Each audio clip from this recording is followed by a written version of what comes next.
Olá, pessoal, tudo bem? Um grande abraço para você ligado aqui no LAC Concursos, o maior site de videoaulas do Brasil, quiçá das Américas. E para desespero da concorrência, olha só quem chegou, Edenilson Moraes está na área e se derrubar é pênalti. E eu venho chegando para trazer o prosseguimento do nosso projeto político-pedagógico que visa a sua qualificação, que visa a sua aprendizagem histórica significativa. Nós estamos destrinchando o edital tintim por tintim para que você fique muito bem competitivo e tenha um grande desempenho nas suas provas. Estamos trabalhando com História de Pernambuco. E olha só, na aula de hoje a gente vai falar sobre o voto de cabresto e a política dos governadores.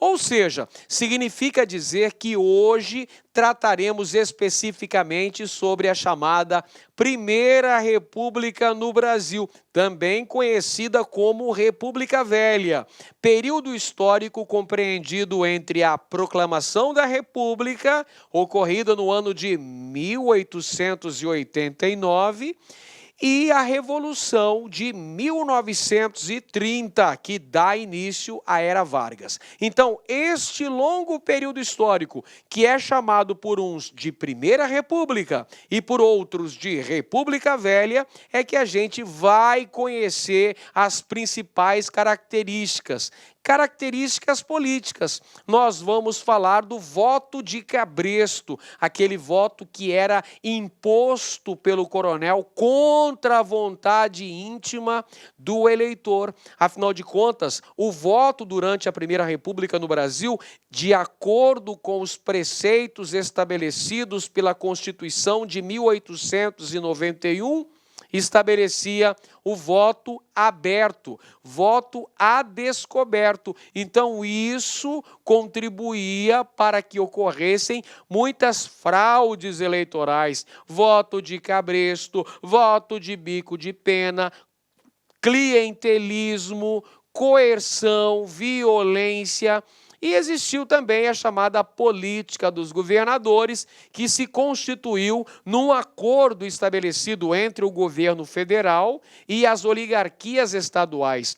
O grande mentor intelectual da chamada política dos governadores foi o presidente da República, Campos Salles. É Campos Salles que implantou, então, essa espécie de troca de favores entre o Executivo Federal e os diversos executivos estaduais. Na medida em que o governo federal concedia vultosas somas de capitais que eram investidos nos estados e se comprometia também a não intervir na política estadual e, em contrapartida, exigia que os estados garantissem a eleição de parlamentares comprometidos em fazerem parte da base aliada do presidente da República. Era um verdadeiro toma lá da cá da política nacional. Então a gente vai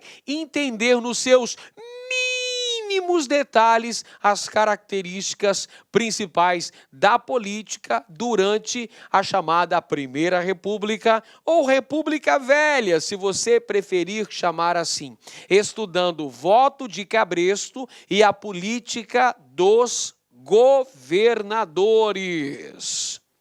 Pessoal, o lance é o seguinte: bem-aventurados os que trabalham o dia inteiro e ainda estudam na madruga. Olha só que legal. Essa é para você, meu caro Beni. Bem-aventurados os que trabalham o dia inteiro e ainda estudam na madruga. Você vai alcançar seu objetivo, você vai conseguir a sua tão sonhada aprovação, principalmente porque você está se preparando no lugar certo, se está se preparando com a equipe de campeões do LAC Concursos. Link seu sucesso. Vamos lá então, pessoal, sem mais delongas, começar a nossa aula de hoje falando sobre o voto de Cabresto. O voto de Cabresto, como eu mencionei aqui no início da nossa aula, bem no comecinho da aula, eu já dei algumas das características do chamado voto de Cabresto. É o voto característico da Primeira República no Brasil. Só recapitulando para você que já esqueceu, a Primeira República vai de 1889 até 1930. A Primeira República, por sua vez, também é conhecida como República Velha. Não pode esquecer isso aí, pessoal. Então, o controle do voto durante a Primeira República era chamado de voto de Cabresto. Voto de Cabresto que era um limite ao exercício da cidadania no Brasil, na medida em que o eleitor não tinha vontade própria. Ele era obrigado a votar nos candidatos indicados pelo coronel. Olha o coronel aqui de chapéu na cabeça, puxando o pobre do eleitor para que ele deposite o seu voto na urna. Este é o voto de Cabresto. O coronel está obrigando o eleitor a votar no candidato que ele determinar. Era essa a relação de troca de favores, pessoal. Claro que isso limitava a autonomia, limitava o direito de escolha, de livre escolha do pobre do eleitor, que não tinha alternativa. Olha ele aí, de pés no chão. O coitado dependia dos favores do coronel, então ele não poderia desobedecer, porque se ele desobedecesse às ordens do coronel, aí, meu amigo, aí a coisa ia ficar preta, porque quem ia entrar em ação eram os jagunços para descer a porrada no eleitor que não obedecesse ao respectivo coronel. Então, o voto de Cabresto, durante o início do período republicano no Brasil, representou uma grave limitação do exercício da cidadania política.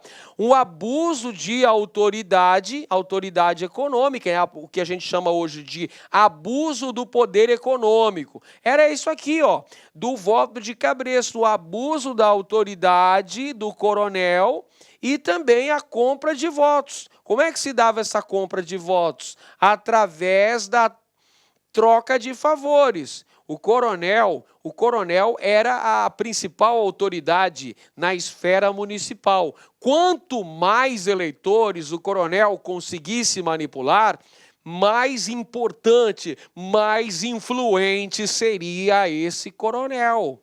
Então, olha só, o coronel era quem escolhia o delegado de polícia, o coronel era quem nomeava os funcionários públicos das diversas repartições municipais, o coronel era quem escolhia a professora no grupo escolar, o coronel poderia conseguir a matrícula para o filho de seu dependente lá na escolinha para estudar, para ser alfabetizado. Enfim, havia uma grande dependência em relação ao coronel. Isso é o que nós chamamos de clientelismo ou troca de favores. Forma-se uma relação de clientela entre o coronel e os eleitores que estão sujeitos ao voto de Cabresto e ao curral eleitoral. Era constante o uso da máquina estatal nas eleições, pessoal. Os grupos que estavam no poder usavam descaradamente verbas públicas para se manter no poder. Não muito diferente do que nós temos hoje em dia, não é mesmo? Mas desde aquela época aí no Brasil, então os grupos que estavam no poder usavam de mecanismos para permanecerem no usufruto do poder, vencendo as eleições, muitas vezes utilizando-se de métodos fraudulentos. E outro aspecto importante que ajudou na consolidação do voto de Cabresto é o fato da concentração da terra e do poder político no Brasil. Na esfera municipal, quem representava o poder político no nosso país eram os coronéis. Quem eram esses coronéis? Geralmente, os coronéis eram grandes proprietários de terras, latifundiários. Então, eles tinham lá os agregados, as pessoas que dependiam diretamente dos benefícios proporcionados pelo coronel. Então, era de um lado o favor e de outro lado o voto, não tem acordo. Você quer um favor? Quero. Eu te dou esse favor, porém tem um preço. O preço é a obediência canina. Eu quero a sua fidelidade. Você vai votar em quem eu mandar. Esse é o voto de cabresto. E nesse contexto nós temos as chamadas práticas coronelísticas. Olha, esta charge aqui é sensacional, cara. Essa charge aqui é fantástica, fabulosa. As próximas eleições de cabresto, mostrando aqui, olha só, tem o político arrastando a rédea curta, o burro. Quem é o burro? O burro é o eleitor, é o voto de cabresto. Ele vem para depositar o seu voto na urna, sendo recebido por uma mulher que representa a soberania nacional. Esta charge do Storni é fantástica e ilustra muito bem o que foi o chamado voto de cabresto no Brasil. Mas vamos falar então das práticas coronelísticas no Brasil. Temos aí o voto de cabresto, que já falamos o que é a manipulação do coronel controlando o voto do eleitor, fazendo com que o eleitor vote em quem o coronel determinasse. Lembra que o voto era aberto, pessoal. Todo mundo ficava sabendo em quem você votou. Então, isso facilitava a manipulação, o controle por parte do coronel. E outro aspecto interessante é que durante a Primeira República no Brasil, não existia a justiça eleitoral para fiscalizar as eleições. Então, nós temos aí uma relação de clientelismo entre o coronel e os seus eleitores, e as fraudes são generalizadas. Havia muita fraude em todas as eleições realizadas nesse período. Então, temos algumas expressões importantes, pessoal. Voto de cabresto é uma expressão importante, que é o voto que o coronel forçava o eleitor a dar. E temos também o voto de bico de pena. O que vem a ser o voto de bico de pena, professor? É a alteração das atas de contagem de votos. Trocando em miúdos, são as fraudes eleitorais. Existia também uma outra expressão importante chamada de curral eleitoral. O curral eleitoral era o número de eleitores que o coronel conseguia manipular. Quanto maior fosse o curral eleitoral, maior seria o prestígio político do coronel. O coronel que usava de trocas de favores para conseguir a simpatia dos eleitores. Mas quando essa simpatia falhava, aí entrava em ação a tropa de choque do coronel, a coerção e a violência que era feita através dos bandos de jagunços, os pistoleiros fortemente armados pelo coronel para defender os seus direitos. Todos os coronéis aí que se prezavam tinham a sua guarda pessoal, tinham lá os jagunços fortemente armados até os dentes para defender seus interesses político-partidários. O coronelismo, pessoal, se baseou no poder local exercido pelos coronéis. Os coronéis que, via de regra, eram latifundiários, grandes proprietários de terras. Mas também existiam coronéis usineiros, existiam coronéis comerciantes, mas, via de regra, os coronéis eram grandes proprietários de terras, os latifundiários. E havia a ação dos grupos dominantes, através das chamadas oligarquias, que era a reunião de várias famílias de coronéis, formavam alianças políticas para conquistar o poder, formando assim oligarquias. Vale dizer também que essas oligarquias ora se uniam, ora se dividiam. Então não era uma questão consensual, pessoal. Dependia do momento, poderia ser amigo ou poderia ser inimigo mortal. Viu? A violência foi uma característica muito marcante da política brasileira neste período. Período caracterizado pelo clientelismo, ou seja, pela troca de favores, mas também caracterizado pela coerção, pela violência contra aqueles que não aceitavam o mando e os desmandos dos coronéis. O voto era aberto, já falamos, o voto era descoberto, isso facilitava a manipulação do voto de cabresto, e havia o curral eleitoral, que era o número de eleitores que o coronel conseguia amealhar para seus aliados políticos. Num contexto histórico marcado pela ocorrência de constantes fraudes eleitorais e, para variar um pouquinho na história do Brasil, não é mesmo? Muita corrupção política, muita corrupção e também exclusão. Por que exclusão, professor? Porque a maioria da população brasileira não tinha direito a voto.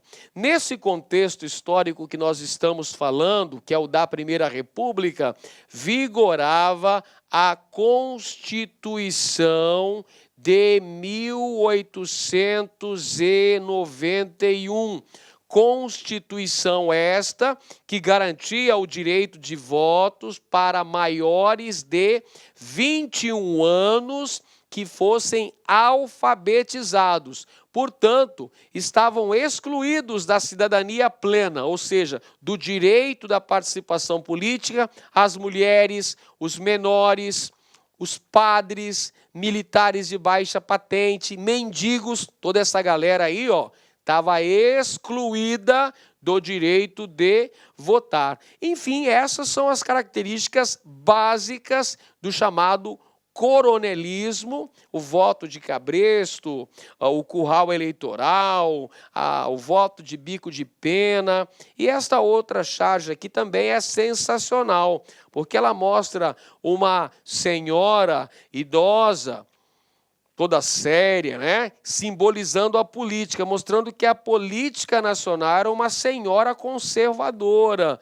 E o que ela tem na mão aqui, professor? Ela tem uma folha de parreira, escrito fraude. E do lado temos uma urna eleitoral. Veja aqui, ó, eleições. Olha a urna eleitoral. Olha quem é que está saindo bela e maravilhosa, nua da urna eleitoral. Está saindo uma bela mulher, que simboliza o quê? As eleições. Então, as eleições são fraudulentas. A velha política conservadora, através da folha de parreira da fraude, impedia que a verdade saísse nua e crua das urnas durante as eleições. Isso aí é fraude no 12, meu companheiro. Isso aí é manipulação dos resultados das eleições durante a Primeira República. Outro assunto importante que nós trataremos na aula de hoje diz respeito à política dos governadores, que consistiu na aliança envolvendo o governo federal, na figura do presidente da República e os governos estaduais, na figura dos presidentes estaduais, isso mesmo. Antigamente chamava-se presidentes de estado, que corresponde ao cargo de governador. Então, quem criou essa política é este senhor aqui de Cavanhaque, é o presidente Manuel de Campos Salles, o presidente que renegociou a dívida externa brasileira com bancos ingleses, o famoso Fund Loan. Ele também é o criador da política dos governadores, uma aliança envolvendo o Executivo Federal e os executivos estaduais, ou seja, o governo federal daria total apoio para a oligarquia que estivesse dominando no respectivo estado. Em troca, exigia fidelidade por parte desse estado lá no Congresso Nacional, lá na sede da República, no Rio de Janeiro.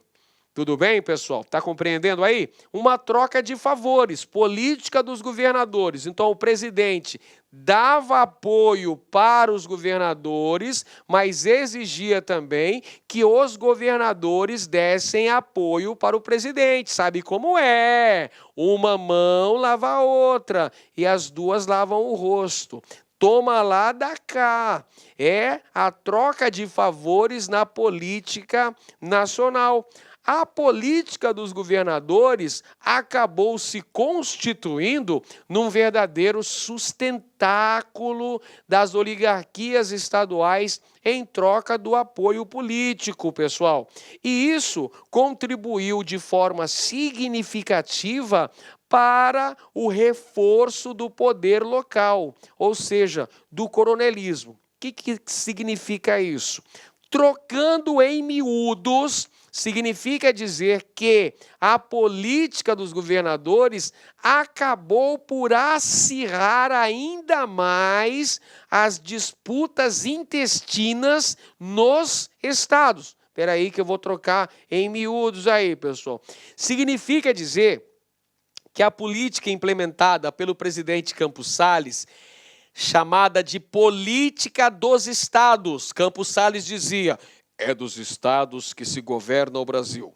Política dos estados é o mesmo que política dos governadores, uma aliança entre o governo federal e os diversos governos estaduais. Só que isso acabou por alimentar ainda mais as rivalidades internas, as rivalidades entre as várias oligarquias estaduais que se digladiavam pelo poder político. Por exemplo, em Pernambuco, as várias oligarquias começam a brigar entre si e muitas vezes com atos de extrema violência para conseguir suplantar o grupo político adversário e chegar... Olá, meus amigos, minhas amigas, sou o professor Luiz Antônio de Carvalho, com muito prazer, muita satisfação, estou aqui para fazer um convite muito especial para vocês que estão estudando, estão se preparando para o concurso da Polícia Militar de Pernambuco 2018.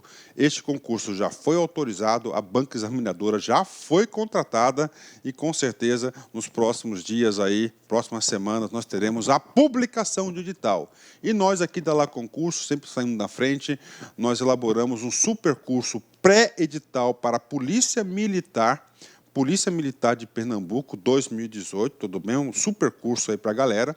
E é o seguinte, o que eu quero falar para vocês é o seguinte, esse curso está baseado 100% no concurso anterior, no edital do concurso anterior. Ah, professor, vai sair um novo concurso, um novo edital, e se tiver alterações, fique tranquilo porque nós aqui da La Concurso, eu, professor Luiz Antônio de Carvalho, eu sou o proprietário do site e faço um compromisso com você, tá certo? Faço um compromisso com você.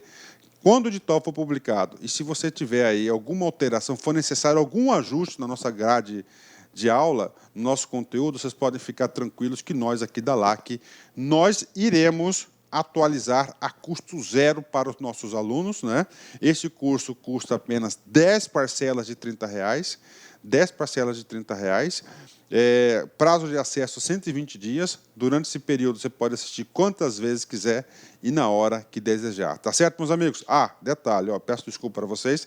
Essa videoaula que você está assistindo no YouTube é apenas um pequeno pedaço, um pequeno trecho do nosso curso completaço, tá certo? Nosso curso super competitivo de PM Pernambuco 2018. Tá certo, meus amigos? Forte abraço, fique com Deus. Tchau, tchau. Clique lá.